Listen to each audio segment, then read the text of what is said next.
Hey everyone, welcome back to Anna Nail School English channel. So in today's video I'm going to show you how to do a wedding nail. So one of my clients is getting married and she wanted to do her nails. So this was her engagement nail. I'm sure you all must have seen this extension tutorial on my channel, and this is after like approximately 2.5 months. You can see this has already grown out. So first we are going to start by removing this completely, and then we are going to rebuild a new set of nails. So before I start, if you are here for the first time visiting my channel, please consider subscribing. Subscribing a channel is absolutely free. It will help us grow our channel, so please subscribe. Okay, so now let's get back to the video. So the first step, as I mentioned, I'm going to remove the previous extension, and for that I'll be using my electric file. So whenever I want to remove a client's nail, I obviously turn their nails and see if they have like extended hypenicum and how long their natural nails have grown. So I have already did all that checkings, and then only I proceed to clipping the extensions. So start by clipping the extensions using a nail cutter. Just make like a small cut on both the sides and the acrylic will easily come off just like that. Okay, it's pretty easy. So you can also use your electric file to trim down the length. Some technicians, they just use the electric file to completely file down, but I prefer this way when I want to like completely remove the products. After that I switch to my electric file. So here, as you can see, I'm using a green abrasive mark ceramic bit, and my speed is around 25,000 rpm, and I'm using forward mode. So whenever I do the product removal, I'll be using the forward mode. If you have seen my other videos where I clearly mention, especially when I'm doing the dry manicure, which mode we should do when we are moving the bit from left to right to right to left. Okay, so product removal, if you are a right hand person, then it's your forward mode, and if you are a left hand person, and then you can put it on reverse and do it. Okay, so now one thing you have to be careful is while filing the product, you have to be careful you are not touching the natural nail. As you have seen here, the natural nail is pretty grown out, so just be careful. After filing down the products for like around 70-80%, I used cotton and acetone to kind of soak off. So I'm using acetone soaked cotton onto the remaining nail products, and then I'm using a clip to kind of hold that cotton there. Okay, on the right hand side, the client have already kind of removed her extensions on her own. So we are going to start with the dry manicure on the right hand, while the other hand it will start kind of melt the acrylic with the help of acetone. Okay, so for the dry manicure, you all know what we do. We start by pushing back the cuticle. So for pushing back the cuticle, I'm using a orange wood stick, and I'm gently pushing back the cuticle. And this client of mine is a regular, so she does not have like too much of dead skin or anything. And after that, I switch to my electric file, and as you can see, I'm using a flame bit here. Okay, so now my electric file speed is 18,000 rpm, and when I'm doing this left side, my machine is on the reverse mode, and when I'm doing the right side, then my machine is on the forward mode. Sorry, the other way. Okay, so for the right side you use the reverse mode, and for the left side you use the forward mode. After that, I switch to a sand band. This is a 240 grit sand band. I'm just going to gently buff off all the leftovers and the shine from her nail plate. This is to make sure that the next extension lasts like at least 4 to 6 weeks time. Okay, so normally after 4 weeks we recommend our clients to come back and do a fill, but in case if they can't, then that's how the nails grow out. Okay, so meanwhile on the right hand, I just checked how much the acrylic is melted, and as you can see, it's almost like melted, but it still has a little bit of a grip onto the nail plate. So I'm just going to kind of push out all the melted products. Do not put too much pressure. If it's not coming out, leave it there, and put the acetone and the cotton back on, and then wait for like a couple of more minutes. Okay, so this is where most times the damages happen. You put a lot of pressure to kind of pull out that half moved product from the nail plate. So just don't do that. If it's not coming off easily, then just leave it for another 2-3 minutes. Okay, total overall, if you have only a thin layer left, then it only takes like 5-6 minutes. If you have a little thicker, then it might take like 10 minutes or something. Okay, depending how much thickness you have, you need to leave it in the acetone for a while. Okay, Now coming back to the other hand, the one that we were doing dry manicure, I'm using a ball bit to kind of trim down our cuticle area. So as you can see, the epinecum side has a little bit of dry dead skin, so there isn't much. That's why I used a ball bit to kind of shave those dead skin from the edges of the epinecum area. Okay, so if you want to see a complete Russian manicure without using any implements, do let me know in the comment section. I have a plan to make it, but do let me know. If you say, a lot of you guys comment, then I'll make it fast, I mean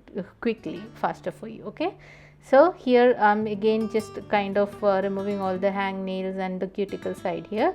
After this, I'm going to switch to my hand file just to give like a random shaping to the natural nails.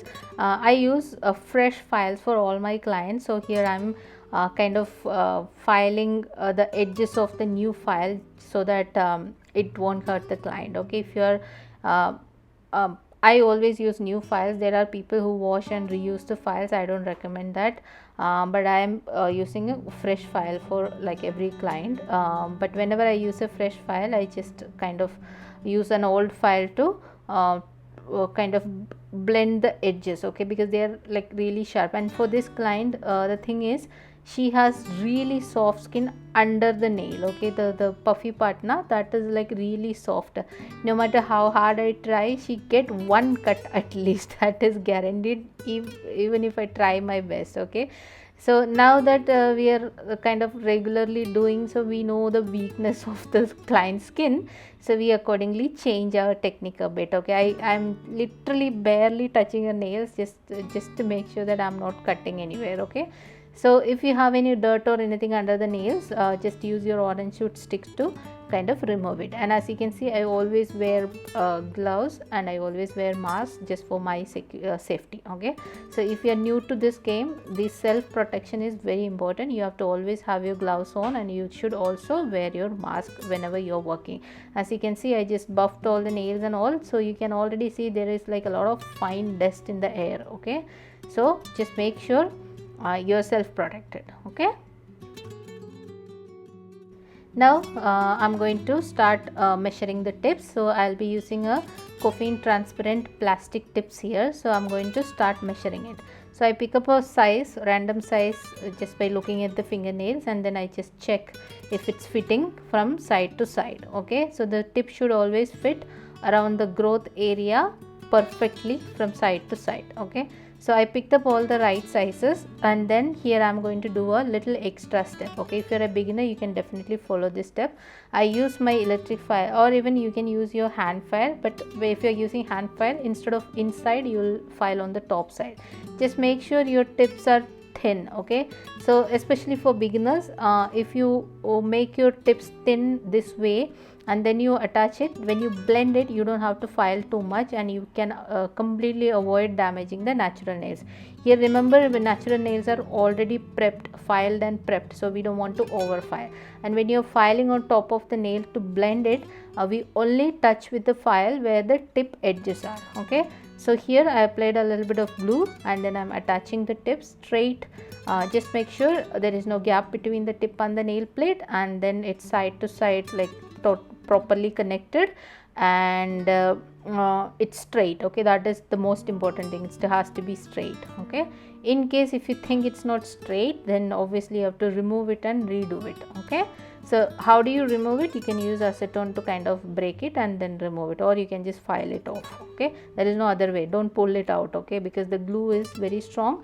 If you pull it, you will hurt the client. Okay, next step, we are going to file and kind of blend it. As you can see here, the client wanted almond nails. I think I missed a couple of steps here, so I trimmed down the length, and I, using a nail cutter, I also kind of blended the corners of the tips so that I can easily file and change the shape into almond shape. Okay, so as you can see here, I'm not putting much pressure, and after like a little bit of filing, I check with my client if she is okay with the length that I have kind of kept, and if she says no, I want a little more less, then obviously I'll file down, and then I keep the length the client wants. Okay, never ever trim the tip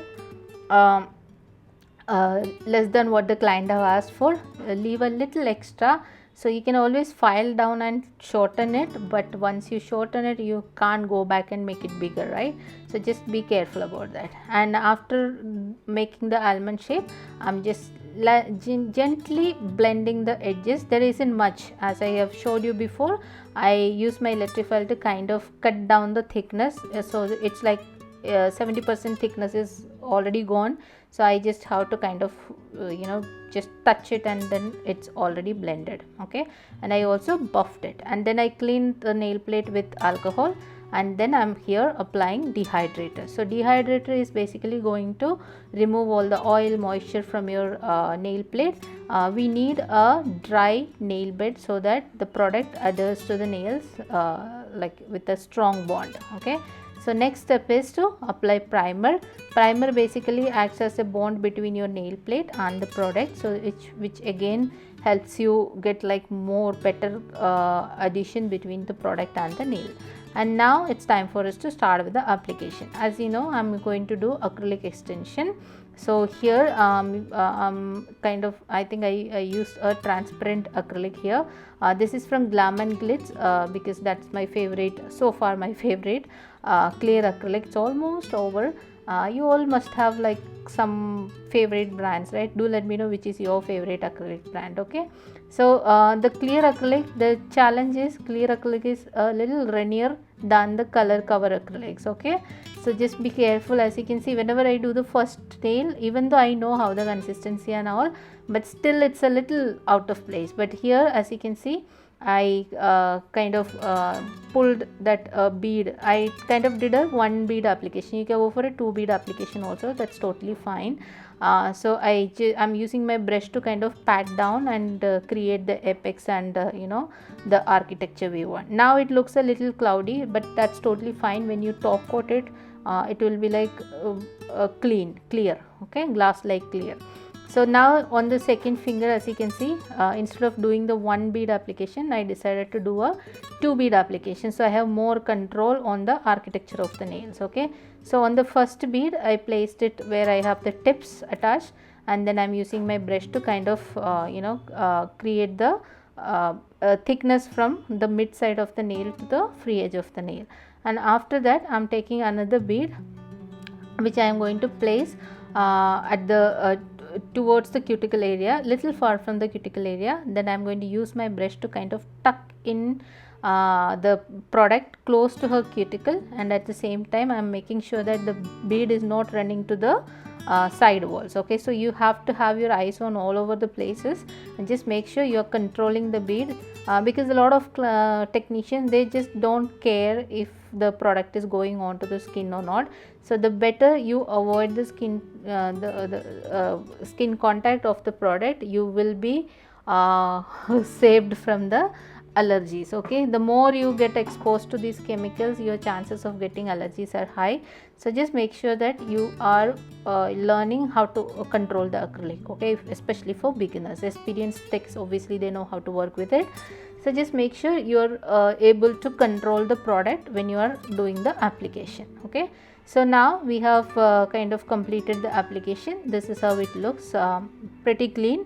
So now we are going to kind of file and shape the entire nails. Okay, so again I'm using the same 120 180 grit 120 150 grit file. Even though I'm using a harder file, I am not putting any extra pressure. Okay, I'm just very gentle. So this file is going to be like faster when it comes to like removing the product. And on the nail plate, I used my 240 grit what we call the sand band. Okay, so just make sure you're using 180 grit hand file on the natural nails, no 120 or 150. Okay, so after filing and shaping, I'm using my alcohol and lint free wipe to kind of clean the nail plate, and then I'm going to do the gel polish application. So she loves cat eye polishes, and she wanted cat eye. So that's the reason we kept a transparent base, because I wanted that cat eye to be like the like they are in the advertisement. Okay, so here we are going with one layer. This is from Bon Brete. This was like a brand new color I got from Born Pretty, and it's amazing. And one of my favorite colors or cat eye polish that I have from Born Pretty. I have a lot of Born Pretty products, but this is like, this color is so pretty. And after applying it, as you can see, I'm using a magnet to kind of bring all that diamond shine to the center, because she's getting married on this nails, with these nails.